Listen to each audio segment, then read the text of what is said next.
सासू माँ की नई सहेली।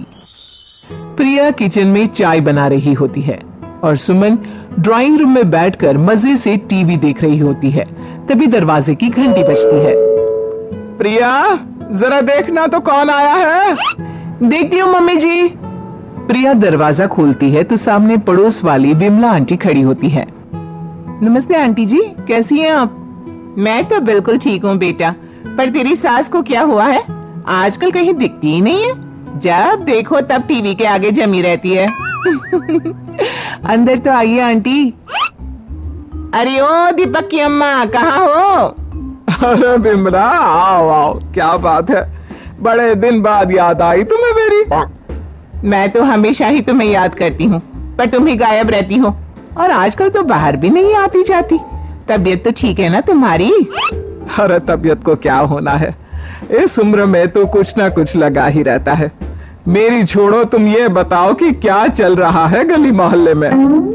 तुम गली मोहल्ले की छोड़ो, चल तो तुम्हारे पड़ोस में रहा है। तुम्हारी नई सहेली आई है। मेरी कौन सी नई सहेली? मैं तो यहाँ बस तुमसे बातचीत कर लेती हूँ या फिर बाजू वाली शर्मा की बहू से दो चार बातें कर लेती हूँ। इसीलिए तो कहा कि तेरी नई सहेली आई है। अब कोई पड़ोस में आया है तो बात तो होनी ही है। कम से कम इसी बहाने हमारा भी एक ग्रुप बन जाएगा। फिर सब मिलकर अपनी बहुओं की शिकायतें किया करेंगे। दोनों हंसने लगते हैं। तभी प्रिया चाय लेकर आती है और सामने टेबल पर रख देती है। दोनों चाय पीती हैं और बातें करते हैं। चलो मैं चलती हूँ, अब कल मिलते हैं। राम राम। अगले दिन प्रिया किचन में कुछ काम कर रही होती है और सुमन आराम से सोफे पर बैठकर मटर छिल रही होती है। तभी डॉग बजती है। प्रिया दरवाजा खोलती है तो सामने उनकी नई पड़ोसन खड़ी होती है। जी आप कौन? मैंने पहचाना नहीं। नमस्ते बेटा, मैं शारदा, आपके बगल वाले घर में अभी 2-4 दिन पहले ही शिफ्ट हुए हैं। ओह अच्छा अच्छा अच्छा, नमस्ते आंटी, अंदर आइए ना आप।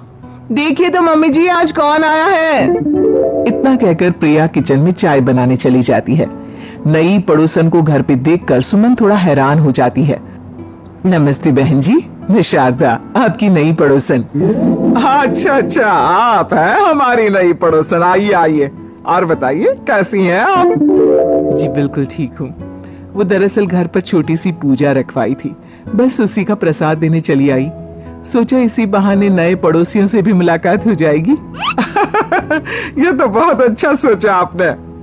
सुमन प्रिया को आवाज लगाती है। अरे ओ बहू, जरा चाय पानी का तो आके पूछ लो। ये आजकल की बहुएं भी ना, जब तक बोलो नहीं तब तक कुछ नहीं करेंगी। आई मम्मी जी। प्रिया चाय लेकर आती है।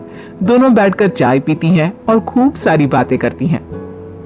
अच्छा बहन जी, अब मैं चलती हूँ, फिर मिलते हैं। अब तो आना जाना लगा ही रहेगा।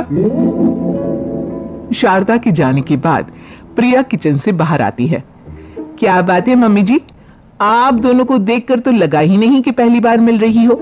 आप दोनों तो बिल्कुल बिछड़ी हुई सहेलियों की तरह बातें कर रही थी। अरे जब दो औरतें मिल जाती है ना, तो बातें अपने आप ही निकल आती है। अब तू अपने काम पर ध्यान दे, बातों पे नहीं। ऐसे ही कुछ दिन बीत जाते हैं। अब सुमन और शारदा अच्छी सहेलियां बन गई होती हैं। दोनों एक साथ मंदिर जाती, मार्केट जाती और कभी कभी तो विमला भी इनके साथ मिलकर खूब हंसी ठिठोली करती। एक शाम तीनों बैठकर सुमन के घर पर चाय पी रही होती है कि तभी बहुत तेज बारिश शुरू हो जाती है। सुमन जोर से प्रिया को आवाज लगाती है। प्रिया, ओ प्रिया, देख कितनी तेज बारिश हो रही है। जाके छत से सारे कपड़े ले आ, नहीं तो सब भीग जाएंगे। सुमन 2 बार आवाज लगाती है लेकिन प्रिया का कोई जवाब नहीं आता। शायद प्रिया कुछ काम कर रही है, इसीलिए कुछ जवाब नहीं दे रही। अरे काहे का कहा, आराम फरमा रही होगी महारानी। तभी प्रिया बीमार हालत में अपने कमरे से बाहर निकलती है। हाँ मम्मी जी, क्या हुआ? मेरी तबीयत थोड़ी ठीक नहीं है ना, इसलिए आग लग गई। अरे सारे कपड़े भीग गए और तुझे सोने से फुर्सत नहीं है। सबके सामने सुमन के मुंह से ऐसी बातें सुनकर प्रिया उदास हो जाती है और छत से कपड़े उतारने चली जाती है। सुमन, ये क्या बात हुई?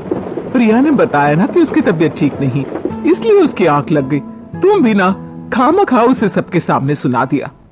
अरे आप नहीं जानती शारदा जी, कुछ बहुएं ना बहुत आलसी होती है, घर का एक काम नहीं करना चाहती। ऐसा नहीं है सुमन, तुम्हारी बहू तो बहुत प्यारी है, तुम्हारी सारी बात भी तो मानती है।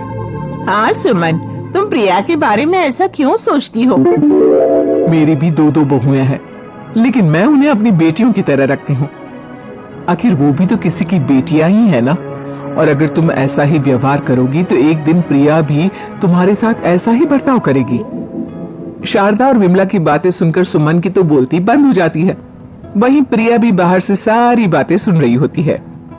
अरे मैं कोई उसकी दुश्मन थोड़ी ना हूं, मैं भी उसकी मां हूं, लेकिन कभी कभी सास बनना पड़ता है, नहीं तो बहुएं हाथ से निकल जाती है। देखो सुमन, ये सब सोच का फर्क है। अगर तुम ये सोचोगी तो कभी प्रिया को अपनी बेटी नहीं बना पाओगी। इतना कहकर शारदा और विमला वहां से चली जाती हैं और सुमन अकेले बैठकर उनकी बातें सोचने लगती है। अगले दिन प्रिया और दीपक अपने कमरे में बैठकर बात कर रहे होते हैं और सुमन उनके कमरे के बाहर कुछ काम कर रही होती है और उन दोनों की बातें सुन लेती है। दीपक, तुम्हें पता है हमारे पड़ोस में जो शारदा आंटी है ना, बहुत अच्छी है। अच्छा, ऐसा क्या हो गया जो तुम्हें वो इतनी अच्छी लगने लग गई? कुछ खास नहीं, बस कल जब मम्मी जी मुझे सबके सामने सुना रही थी तो शारदा आंटी ने मेरा साथ दिया। मैं तो सच में हैरान ही रह गई थी जब उन्होंने मम्मी जी को मुझसे ऐसा बर्ताव करने के लिए मना किया। अच्छा, फिर क्या हुआ? होना क्या था, शारदा आंटी तो मम्मी जी को समझा ही रही थी कि बहू को भी बेटी की तरह ही रखना चाहिए, लेकिन मम्मी जी तो मम्मी जी है ना, उन्हें तो मुझ में हमेशा कमी ही दिखती है। काश मुझे भी शारदा आंटी जैसी सास मिली होती जो मुझे भी अपनी बेटी जैसी समझती। सुमन ये सब सुनकर बहुत उदास हो जाती है और वहां से चली जाती है। प्रिया की बातें सुमन के कानों में बार बार गूंज रही थी। उसे बहुत शर्मिंदगी महसूस हो रही थी कि उसने प्रिया के साथ बहुत गलत किया है। अगले दिन सुमन शारदा और विमला को बुलाती है। क्या बात है सुमन, आज तूने ऐसे अचानक क्यों बुलाया? सब ठीक तो है ना? हाँ हाँ, सब ठीक है, तुम दोनों बैठो तो सही। तब तक दीपक और उसके पापा भी आ जाते हैं। प्रिया, तुम भी आ जाओ। क्या हुआ मम्मी जी, आपने बुलाया? हाँ प्रिया बेटा, मैं आज सबके सामने तुमसे माफी मांगना चाहती हूँ। मैंने आज तक तुम्हारे साथ बहुत बुरा व्यवहार किया है, लेकिन तुमने कभी भी मेरे साथ बुरा बर्ताव नहीं किया। मुझे अपनी गलती का एहसास हो गया है, हो सके तो मुझे माफ कर देना। प्रिया अपनी सास की बातें सुनकर हैरान हो जाती है, उसकी आंखों में आंसू आ जाते हैं। प्लीज मम्मी जी, आप मुझसे माफी मत मांगिए, मैं भी आपकी बेटी ही हूँ। वैसे एक थैंक यू तो मेरी नई सहेली को भी बनता है, जिसकी वजह से मुझे मेरी गलती का एहसास हुआ। शारदा बहन, आपका बहुत बहुत शुक्रिया जो आपने मेरी आंखें खोल दी।